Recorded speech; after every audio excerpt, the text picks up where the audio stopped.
Hello, and welcome. This is Formula E in UR2D. This is the Moscow ePrix. We're here on the streets surrounding the Kremlin itself for what is one of the more unique circuits that Formula E has ever raced on. Was exclusively raced in Season 1, albeit planned to be raced in Season 2. These drivers have 5 minutes on this circuit to set the grid for the race itself, and I am joined by the ever-present, the masterful Nuno. Hello. Hello. I hope the tornadoes calm down a little bit. Yeah, I'll say it is certainly a very interesting track. I haven't really driven any laps here, but it looks a bit different. The straights are very, very long here. Although it does have the usual 90-degree turns, also two very, very tight hairpins, and I think this will be pretty much the most decisive points of this entire track because in the race this will be ghosted, and so it will not only be one part where you want to be fast, but also a part where you can actually overtake people more safely. And so yeah, although it might still cause some issues because of the timing of the unghosting, and that could potentially cause some issues, but hopefully there's not going to be any major issues here. As you can see here, Charge T leading the way with no big surprise, with Corvid and Stolly, the title protagonist, is following right along. Yeah, it's a really interesting one. So for those who aren't familiar with UR2D, if you are completely new here, then as always, go into the comments section, go into the description, take a look at the links to the game's Discord and the Steam page as well. But in Ultimate Racing 2D, you can ghost certain parts of the track. Currently, all of our drivers are ghosted because it's qualifying. There's not much point having collisions. That would be a little hectic.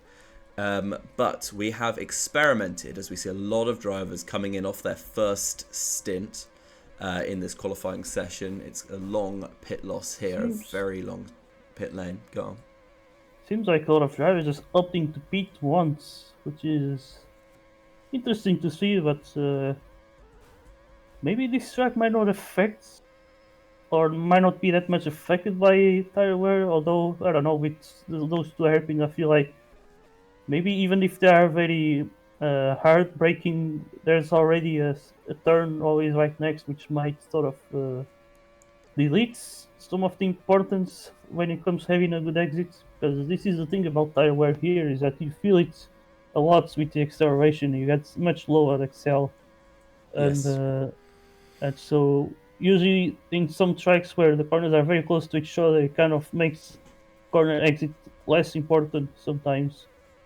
And so yeah, I think one turn I'm pretty sure you want to have a good exit. It's going to be the exit to turn one because it's a very big straight, and as well as even the final turn, for example, as the others might be a bit a mix of exit but also a good entry, and yeah, pretty much being able to attack those turns and carry as much speed as you can. Traditionally, tyre wear in this game, of course, majorly affects how slidey your car is through the corners. That's less of an issue with this car class. Very heavy cars, very high grip. It is the acceleration that kills you. And actually, if you look at this track, it's got an interesting complexion in that the final corner, which we've got some drivers just coming out of now, the acceleration from that will basically take you all the way up to the top right-hand section of the circuit where you apply the brakes lightly, and then you head your way down the back straight as well. You've got a fast little flick through the chicane as we're on board with Jeremy, gets that pretty nicely. Once again, quite a long straight, and then you're down into the hairpin, so that is very grip dependent, there's no doubt about that. Yeah, with a bit of a moment there with the ball, he kind of just got a bit stuck there. Luckily, it didn't cause any pileups, as it's pretty much impossible here, especially in qualifying. But yeah, even in a race, with that part being ghosted, it would really cause a lot of issues. But it can really cost you a lot of positions. So I think it's one of those mistakes that the drivers will want to avoid, just getting stuck on the inside of that wall on the hairpins. Yeah, it would be quite difficult to cause a pile up in a ghost to qualify. Interestingly enough, JT is going to take the line as our leader on track with about 3 seconds left on the clock. This will allow one last lap for him, and then also everyone subsequently will also get the allotted period of time, roughly 60 seconds, to set their final laps. That plays into the hands of Corvid, who has pitted for a second time on track running. He is, or should be right down the order. Yes, 16th on track, but look at the time he's going to set here. Improves by a little bit, puts some daylight between himself and I saw these words. Can't trump JT. Go on, Nuno. Might save second place here. Might do. Not a fascinating qualifying session, I will admit. We'll see if we get any changes right at the last. It is definitely possible. But as it stands, it looks like JT, Corvid, Isto, UR and Kraft going through to the Super Bowl session. We do have Corvid in for one final glory lap, but I don't think anyone else is still running unless Nikita can do something here. No, he can't. That is your Super Bowl session. Remarkably, for the first time ever, we will have 6 drivers take part in the Super Bowl session, as is the case from a very recent ruling from the league organisers of Formula E. It has been decreed that a tie between 2 drivers on the cutoff point will result in both taking part in the session. That means your Super Bowl drivers are Charged JT in the Audi for this race, standing in for the Anti-Amazing. Corvid, as always, in the Andretti. I stole these words behind him in 3rd on the grid for Super Bowl. UR will start 4th, and Juan will start 5th. I believe his first Super Bowl start, potentially. Oh dear, this has slightly messed things up. His first Super Bowl start, potentially. We'll go right back to this. Returning to normal. Juan starts 5th for the Renault team. Good, rare to see him in Super Bowl, but great to see him here as well. Kraft will start in Super Bowl as the 6th driver, which is a new one on me, but we are allowing it for today. Gorlomi did not make the cut-off, 700ths away. He'll start 7th for the Trulli team. 8th for Figuera, making his debut today. 9th for Guetzli, 10th for Matti Mar. Then we've got Khan starting 11th for the Dragon team. Jaruni will start 12th, ahead of Lobster 13th. Andrew starts 14th. And that is all that we have at the moment on the grid. We will then go straight into Super Bowl.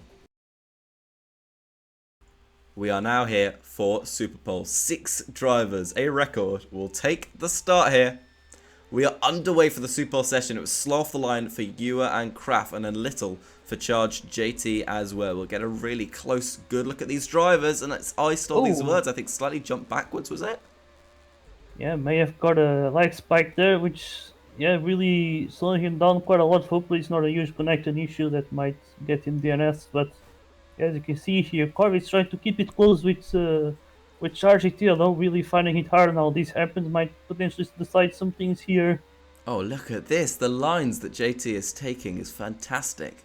I mean, he's the prodigal son of this league, having made his debut and winning on it in the Berlin ePrix 2 weeks ago, just before the late season break. He is now back, and he is feisty here. But Corvid is not going to let this slip. Isto had a jump backwards. We'll see how that translates for him, because he may still see himself further ahead if we have a severe ping issue or something of the like. As it stands, as it looks to be, as he comes through the final couple corners, and it will be for the very first time in Formula E, Charged JT on pole position. I stole these words. Will actually be relegated behind UR in the end. UR will start 3rd for the Audi Sport Apt team. Corvid will start 2nd, and it's a 1-3 for Audi in qualifying. Great to see that, and the team doing well without Anti or Flicks able to be racing today. It's a 4-5 for the Virgins. I stole these words ahead of Kraft and Juan with a very competitive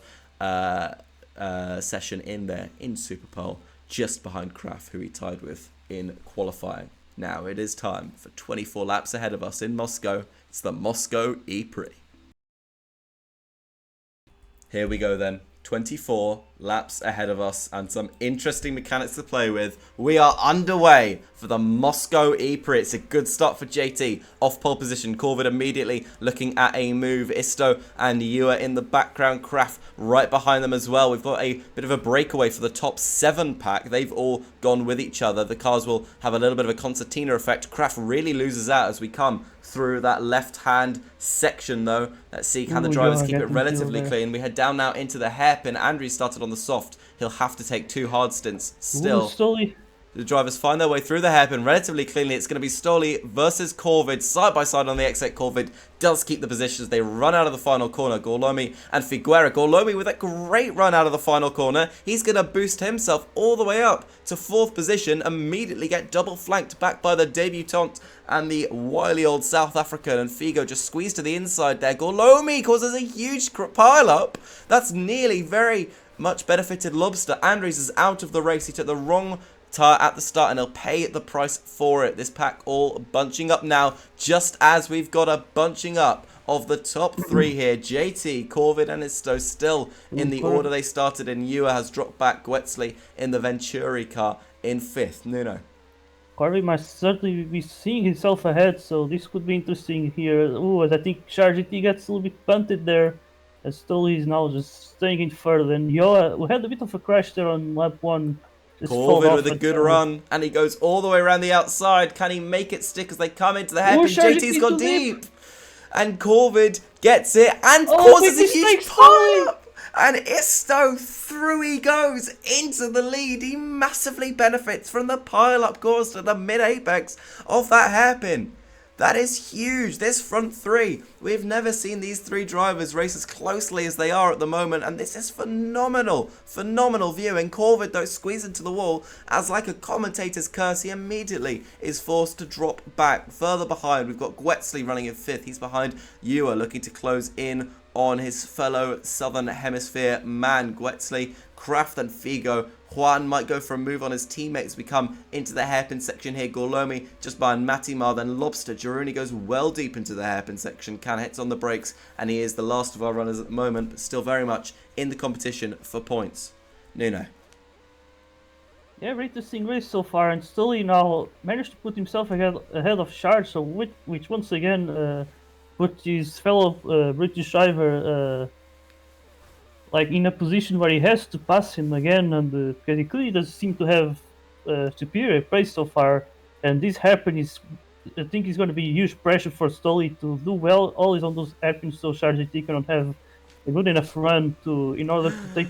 Look at this now, GT now taking the lead as Stoli just crashed into the wall on the outside and lost some momentum there. Huge run from JT up the inside at turn 1. Isto into the wall, and that slight bump just meant the momentum on these slow accelerating Formula E cars set him back and back and back and back and back.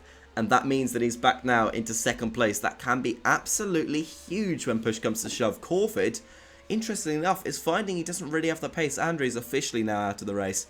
Corvid and Ewer are going to be really neck and neck here, actually. You are just on the inside. Will he look at a little move on the outside? It looks like a very unstable rear end on that Audi, but he sneaks up the inside. Corvid gets him back on the exit, though, of that 4th corner. Side by side, they run into the chicane. This can't end well, but they do both get out of it decently well enough. We'll have a look at the hairpin section, because there will always be an opportunity for a position change between the top 2, between 3rd and 4th, and further behind, Gwetsley running on his own. Kraft and Figo looking to fight. Gorlomi and Matty as they come full speed charging into this hairpin together. Khan goes well. Lobster a little wide though, and Jaruni will just slide his way past. That's really nice overtake from the Belarusian driver. Kept it clean. Ewer and Corvid battling and jostling as they slam into the wall, slam into each other. This is the famous chicane that Jarno Trulli decided to ignore. These drivers, though, look at Ewer going for it. He sent it down the inside on Corvid there. Corvid, though, very much keeping it all in proportions. Kraft and Figo next to each other as they head nearly into the wall. Figo just getting a little bit of bumping going there as well. Gorlomi, Matti, Khan, Jaruni, and Lobster. I really do hope the ghosting is working.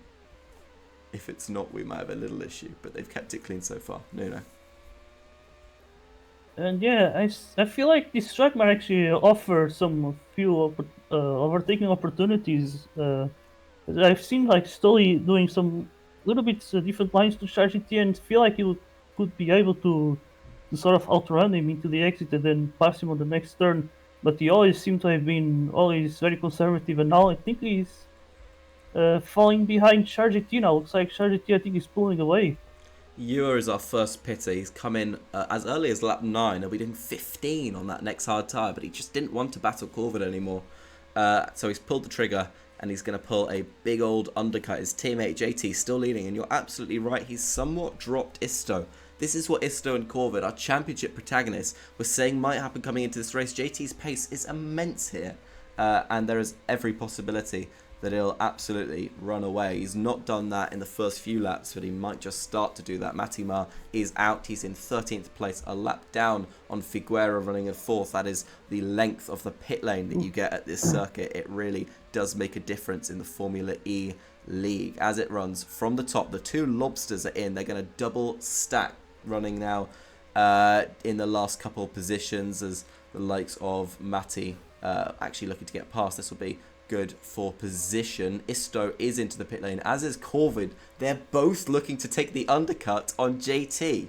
Meanwhile, going past them, Figo and Kraft and Guetzli, Khan and Lobster now coming out of pit lane. They pitted on their 10th laps of the race, and it's lap 11 rather that Corvid and Isto have come in on. Will they lose any more positions here? It looks like the vast chunk behind them have come into the lane. Ewer will come out here ahead of Corvid. That is pretty critical track position for the South African. He pulled the undercut. Corvid and Isto felt they had to respond. They did. Isto was not at a risk here, but it looks like Corvid very much was and has been overtaken by the man in the Audi. JT, the other man in the Audi, is into the pit lane. This will be huge. We will follow our two big racers as they come up the main straight. JT looking to come out of the pit lane now, and his pace on that in-lap was so good that he now still maintains a gap over Isto. To quote a wise man, and it ain't even close. 2.2 seconds is that gap. You would have thought that that hard tyre wearing out coming towards lap 12 would forfeit him a bit of time, but he really did have that gap, and he's played with it. He's got the fresher tyre now. Nuno. Yeah, really amazing from Charles GT to be able to keep himself ahead, and now he should be able to extend that gap even harder, as now we see Corvid really having a hard time now with I stole these words. I think his main bet is going to be those hairpins. But so far, I think there's more opportunities here. I think if you look at this section right here, this sort of square, I think we might be able to do something. As I think Corby is suddenly having some contact with Yoa's trailer, and yeah. Also, some months ago, I saw a bit of a ghost battle between Figueira and Kraft. It kind of lasted quite like half a lap almost, and they were just on the top of each other, as you can see here. They've been in a big battle for P5 currently. Interesting. Figo and Kraft still going at it. Look at this massive pack in the background. Gorlomi, Mati and Juan all really scrapping away. Coming through these corners. Gorlomi looking to go at the inside of Mati coming into the final corner. Can he make a run? Will Juan get something here? Gorlomi to the outside, turn one. That can't work. It does. He's alongside Mati. He'll have to take the long way around the square as we come into this triple left-hander. But Gorlomi with one of the overtakes of the season does slightly force Mati to the inside wall. Still the bravery from the Italian there. He kept his foot flat to the floor until he saw the move or saw God, and he did make that position up. Fantastic to see. Kraft having a go at Figo. Can he pull a similar move? This track, almost oval-like in its tendencies, with long straights pretty much the full way round. The only difference being that little square, as he called it, in the top right corner, as well as the two hairpins. Charge JT running away. Will this be curtains for it, do you reckon? Yeah, also, we see Mati does have all the tires on that freeway battle with Gorlomi. I saw Juan doing a very interesting thing. You feel like he could have got a very good exits once again on that little square, but then there was a little pile up. Mati was absolutely stopped and kind of by accident brake checked Juan there, and he couldn't do nothing. I think Juan might have a good chance once again on the airpads. Let's Oh. hear a little crash into turn one, but I think it's going to be really hard for Mati to keep this position, looking how things are going for now. Yeah, Matimar making that Mahindra as wide as he can. It has on here that Gorlomi has made 0 pit stops. I can assure you, dear viewer, that is not quite true. I think he must have stopped at some point. Yeah, I see that he has one pit stop. Yeah, I think that's probably right. But that is just a little transponder issue, we'll call it. JT leads by about 5 seconds. Unfortunately, dear viewer, this is not quite the intense scrap last lap drama for the race lead, as you might have come to see from quite a few Formula E races this season. I think a large part of it, and this was highly predicted coming into the race, if you have an easy overtaking opportunity like this double hairpin, and also the top right section with a triple left-hander leading into that chicane, does provide the drivers a chance to get a run, get the position.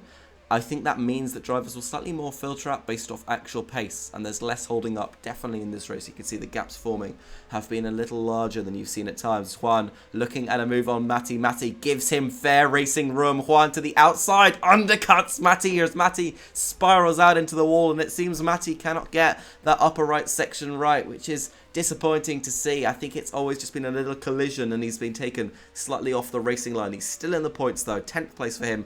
As it stands, Can got a really bad exit. Was that caused by his teammate Lobster? That's fascinating to see, whatever it is. Girouni's overtaken him. Jeru is now just 2 spots off the point scoring positions. Can will have another go at Jeru. Up into that hairpin as we have 4 laps left with JT crossing the line. Isto and Corvid, our championship protagonists, have no answer to this young'un, do they, Nuno? Yeah, really just hard to match JT's pace. One of the things that I've heard, that even from JT's own words, was that it seemed like he might have a little advantage because of the controller. He says that he finds himself at the beginning of the turn just half steering, and then he goes full steering at some point. And I feel like he may just be able to position himself better into the turn, or the line that he takes throughout the entire turn just being a lot better. And so that might be one of his main secrets or main reasons for him to be much faster on this track in particular. Although I think he could still be faster either way. To be honest, JT does have a lot of talent here.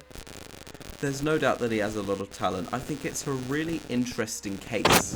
Oh, Jesus.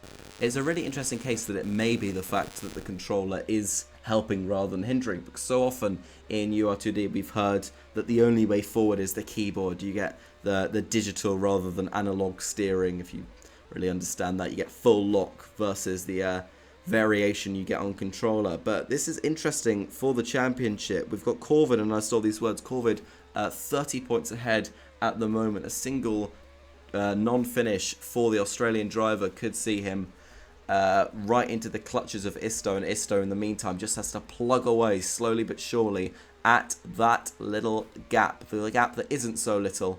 Well, to be fair, that's not a little gap, but nor is the gap between Isto and JT. What's been a very quiet race for the young man from Croydon sees him 8 seconds ahead of the 2 men fighting for the championship. JT, on what is now a victory lap, he took pole position. He has led, I believe, almost every lap. Not quite a Grand Slam it'll be, but with pole position, with a domineering performance in the race that has seen him so far out in the lead. The fastest lap looks to be his as well, and as he comes out of the final corner for the 2nd race in a row, Charles JT is your ePrix winner here in Moscow. I stole these words. It's been about a 2-second gap the whole time to Corvid, and he just about will still hold that. I stole these words, 2nd, Corvid 3rd, and another very solid race from Ewer, who'll take 4th position. Kraft and Figuera will battle all the way through the final corner. Can Kraft get the run here? He really needs to go to the inside, but Figo covers him off, and Figo by just a 10th of a second will take 5th place on his debut. What a great race from the Renault Edams driver. It was Gwetzley who took 7th, a really good performance from him. Gorlomi will finish in 8th, and Juan just ahead of Matimar in the end. A great battle between these 2 old foes. Girouni just behind Lobster. Yes, it will be. 3/10 was all that separated them, and Can rounds up the field. That is your full race results. The 13 finishes In today's race, after the 16 qualifiers, again, always a slight drop off from one to the other. But here are your final classified results. JT, pole position, fastest lap, race win by 8.5 seconds, max points for the boy in the Audi. JT, Stoli and Corvid was your podium. Ewer, Figo, Kraft and Guetzli, Gorlomi, Juan and Matimar your point scorers. Unfortunately, no points today for the Dragon Racing team. It was Lobster in 11th, Khan in 13th and Jaruni between them in 12th. Nuno, I would love to hand over to you now for some post-race interviews. Yeah, really amazing race here by GT and also for Aldi. We cannot forget that they had some issues in mid-season with some of team ownership, and they had to be transferred to someone else, and now they managed to absolutely have an amazing race, score the most points, outperform the versions, and yeah, really good race for them. GT, I think, certainly with a good advantage there because of the ghosted hairpin. I think it really allowed for someone who was faster there to be able to make some overtakes and also pull away a little bit. And yeah, I think overthinking wise, it may actually been one of the sort of easiest in a way, surprisingly enough. And there was quite some interesting battles. There was 15 Stoli at the front, then there was Corvid, Yoa, Figure Craft, there was also Globi, Juan, and Mati, and so even Red Lobster and Gironi. There's just battles all around this time around, which was very great to see. So yeah, we'd skip one thing for me to make the interviews. Let's then start with our race winner, JT. How do you feel about today's race? And can you explain a little better about what we talked about when it came to the airpins? You talk about that on the airpins at the beginning. He would just half steer, and then he could then go for a full steer because of the controller. Yeah, I don't know if it makes that much of a difference. I just found that in time trial I was getting faster turns just half steering until you get to the apex and then full steering from there. I think that's something to do with how, when you flick outwards, it gets you in faster. I think it's just a variation of that. But yeah, I think it helped me a bit. All right, interesting to see. Also, yet another amazing win here. Kind of sad that you didn't join earlier because you could certainly been here doing the title. But yeah, once again, very strong race. Then I can go to, I guess, second place. I still these words. How do you think about today's race? And yeah, what can you say? Yeah, I think I got lucky to be second, to be honest.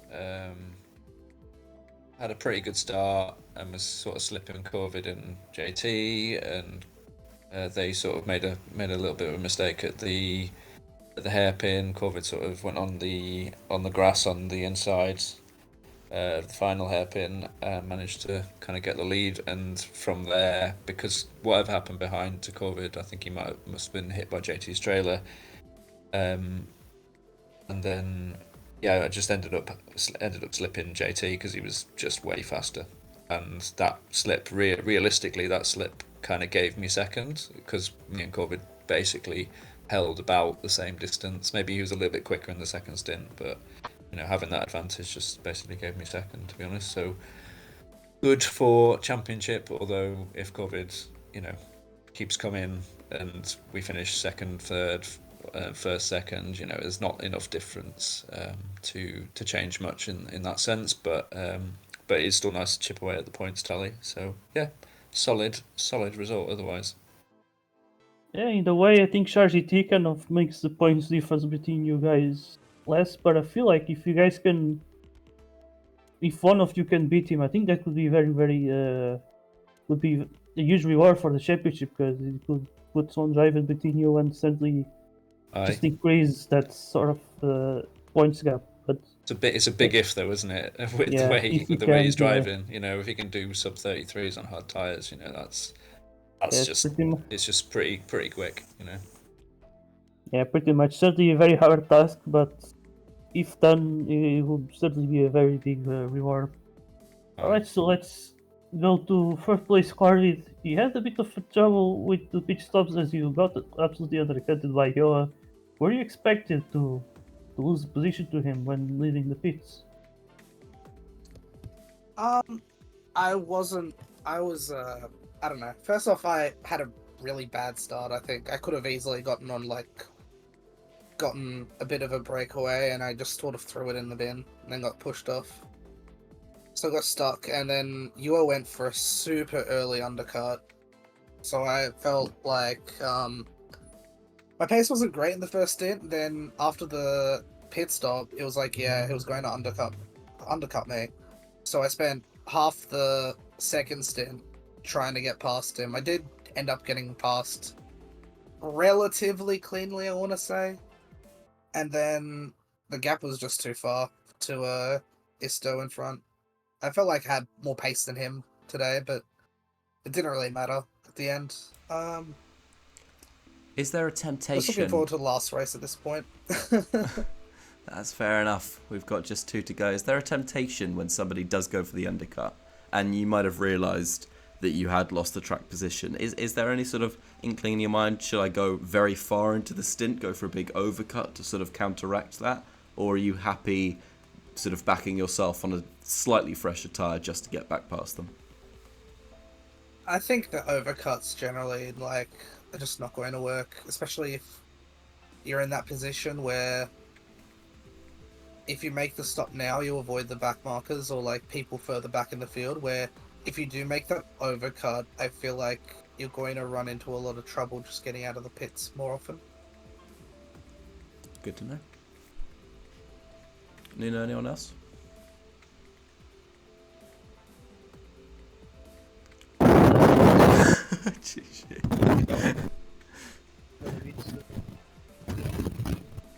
Nina, I think we might just leave you for a second if the tornado's still going.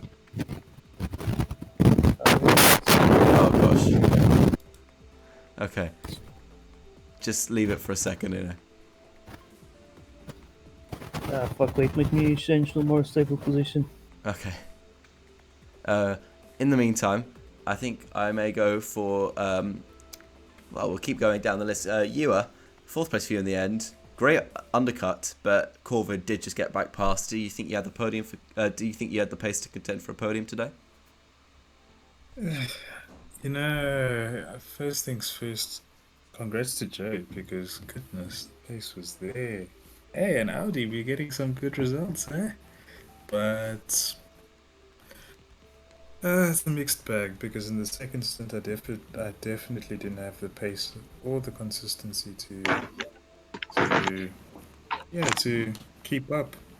But in the first stint I felt like the start kind of compromised me. I think I may have made a collision with Kolomi, which caused that whole pile up, and then I broke away. It was quite a pile up. Yeah. Yeah, but it's a bit of a mixed feeling, to be honest, because I felt like in the first stint I definitely had the pace, and then when you're behind Corvid, it's very difficult to get past him. So this is. I went for the undercut. Yes, sorry, go on. Yeah. Oh, no problem. I went for the undercut, and I almost got close to Stoli, which was a surprise for me, but I hoped to undercut Corvid and just give him a taste of his own medicine, because damn, it was frustrating. But I couldn't quite do it, and he had much better pace than me. So I think it was still mixed feelings, because I felt like, especially in the first stint, the pace was there. But hey, good result for Audi. Can't complain. Very good result for Audi. Something I wanted to ask you, as a man of high ping, battling another man of high ping for most of the race, how did you feel about the ghosted hairpins this race? I love them. I'm not going to lie. I loved them, because there were laps because I felt like in the first stint especially, I may have gained quite a bit of time on Corvid in the hairpin sections. In the second stint it wasn't the same case. He was bloody quick. But in the first stint I felt like there was a better chance of getting closer to him and trying to overtake him than if there was if the hairpin was not ghosted. And I think it just led to less chaos overall, although I don't know how things were at the back. More But, reasonable, I I think. definitely. A little more. Indeed, but a little bit more. But I enjoyed the ghosted hairpins. That's good. Good to know. Thank you. And finally, I'd problem. love to just go to Figuera if you want to give an interview. You are, well, my choice at least, for driver of the day, 5th place on your debut for the Renault Edams team. Brilliant.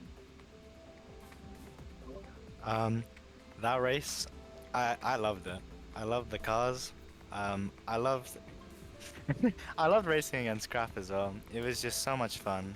Like it's different from UL. Like it's just like a different feeling, and you get to race differently. It was so fun. I loved it, and I'd love to do it again. I have never once been at a Formula E post-race interview session with this much positivity. It is almost sickening. Give us a little rundown of how your race went. We sort of had snippets of you battling with Kraft, but any particular highlights from you? So at the beginning, I think I started like 8th or something, and I went up the order quite quickly, but I got next to like Golomi, and I think I tried to like get beside him into a corner. I just got pushed off, and then he had like this crash, and he held everyone back. Yeah. But after that, it was basically just I think it was Goetzli ahead, and then just me and Kraft trying to catch up to him. And at some point we overtook him, like when we went into the pits, and it was just me and him until the end of the race. Brilliant. And any plans on returning as more of a permanent driver for the final double header in London? If any team wants to take me, I'd love to drive. That is excellent to know. We will leave it on that positive note. Thank you so much for watching this video. Thank you so much for following along with Formula E this season. We've got just 2 races left now, both in London. Next time out, it's a full wet weather race at Battersea Park, experiencing some of the classic British weather. But that is next, and until then, bye-bye.